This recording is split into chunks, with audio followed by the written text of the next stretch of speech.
அத்தனை செல்வமும் உன்னிடத்தில் நான் பிச்சைக்கு செல்வது எவ்விடத்தில் வெறும் பாத்திரம் உள்ளது என்னிடத்தில் அதன் சூத்திரமோ அது உன்னிடத்தில் ஒரு முறையா இருமுறையா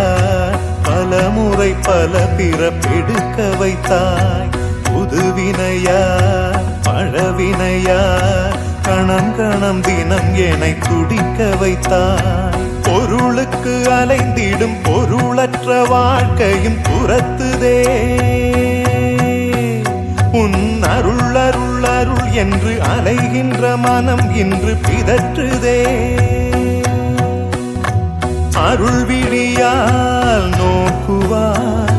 மலர்பதத்தால் தாங்குவாய் உன் திருக்கரம் என்னை அரவணைத்துனதருள் பெற